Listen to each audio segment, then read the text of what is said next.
Limp Pigeon here, and we've got a track guide for Daily Race B at Monza in the Group 3 cars. We are looking at the second fastest time at the time of recording, and that's in the Audi R8 by GLY car. We've got 6 laps, 16 cars. We've got the racing hard tyres. I don't think we'll have to use the other 2.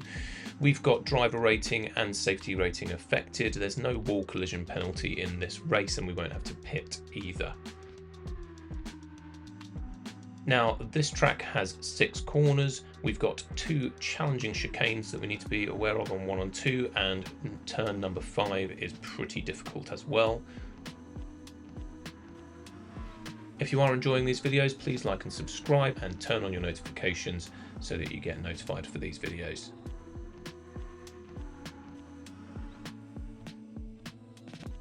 Now, if we have a look at the telemetry, we've got 4 high-speed areas we need to be aware of, and we've got 6 braking zones. About 4 or 5 of them we've got 100% brakes on as well. Now, as we're coming down the first straight, we're heading into the notorious first chicane on the Monza track. Now, we want to be braking just at this 150 meter board, maybe just after, and then we follow down and we're trail braking just as that orange paint on the wall on the right hand side goes off screen. Now, we're turning in quite early. We want to get our left tyres over the rubber mark, and again our left tyres over the rubber mark on this corner. So we're cutting the first one and we're sort of grazing the sausage on the second corner. So we're braking 100% just after the 150 meter board. We're trailing off just after the orange paint on the right hand wall. We're aiming to cut that first corner, and then we're aiming for the tyre marks on both curbs. We want to be 46 miles an hour at the first turn, 42 at the second, and that's 74 or 67 kilometers an hour, and that's all in first gear. And we're exiting that in first gear as well. Now, I actually think the next corner is probably a little bit harder than the first chicane because it's quite a bit faster. But we want to use our vision as well. So we're braking just at this orange brake in the barrier. We're then trail braking as we hit the curb on the right hand side, and then we want to be aiming to cut this first chicane right over the top of it and right over the second one. And I think we want to have our eyes on the second one as we're going over the first, and then into the distance over the second. So we're looking ahead to get our car lined up on this one. So we're braking at that orange barrier about 130 meters. We're trailing off when you hit the curb on the right hand side, and then first to second as you cut the corner. Try not to get your tyres over the grass. Cut the corner with the left tyres on the curb over the sausage, and this is at about 65 to 73 miles an hour, or 104 to 117 kilometers an hour between each one. Now, the next one we're braking just after this 50 meter board, and we want to start our trail just as the right hand curb comes up there. And as we hit this orange barrier, we want to be getting the accelerator back on in second and then out in third as we get to the edge of the track. So we're braking just after the 50 meter board. We're only doing about 77% peak brake. We want to accelerate at that orange barrier, and it's about 83 miles an hour or 133 kilometers an hour at the slowest speed. Now, the next corner is pretty similar. We're braking again. There's an orange barrier on the left hand side and the trees on the right. And we're probably braking at about 70 to 80 meters, and then we want to get our right hand tyres over the curb here on the green part of the track and then exit in third gear. So we're braking at around the 70 to 80 meter mark. We want to accelerate as you get back onto the curb, and there we're at about 82 to 131 kilometers an hour for that corner. Now we're on to another high speed part of the track, but we are coming up to probably one of the trickier corners on this track, or at least one of the most technical.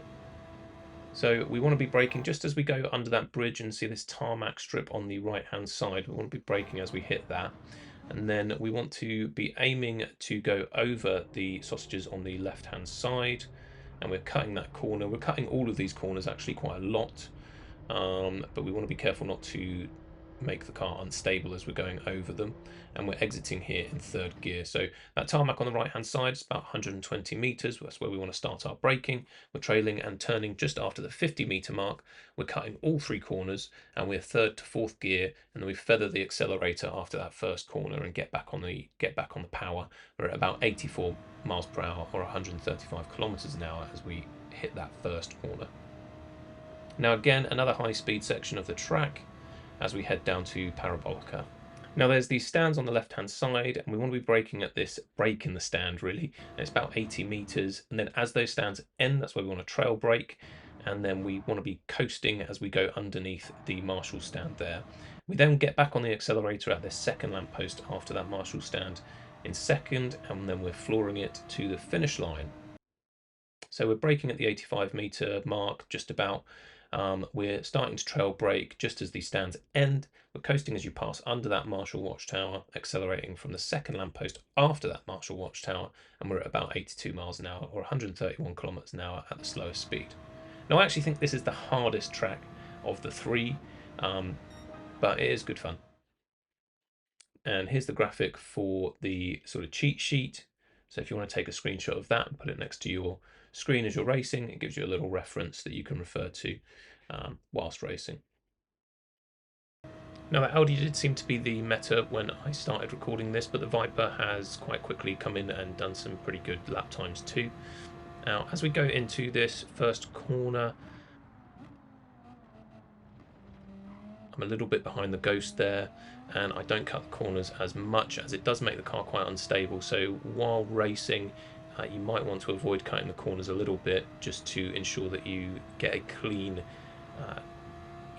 transition over those corners.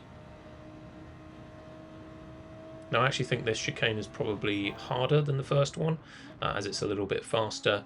And again, cutting over those corners is quite a challenge. You will make the car very unstable if you get it wrong, so taking it safe might be the better bet a lot of the time, depending on where you are on the track. If you really want to push and jump over those to gain some time on cars ahead, then that's down to you.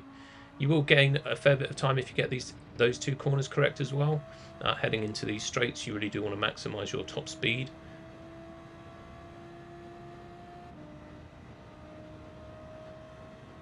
Now, as we come into the technical section here, it is another difficult part. You really do want to get the car cutting over those corners and over the sausages on the curbs. I was quite happy with how I cut these corners here, and I do gain on my previous sector. And again, we are really going into this high speed, and we want to be able to maximise the speed on this straight, as with all of the straights on this track. Now, hugging onto that right hand side, it's really going to be about getting your speed correct and your braking, as it will lead you onto the last straight where you want to get max speed out of that as well. Now, thank you for watching. Please like and subscribe if you're getting use out of these. Limp Pigeon out.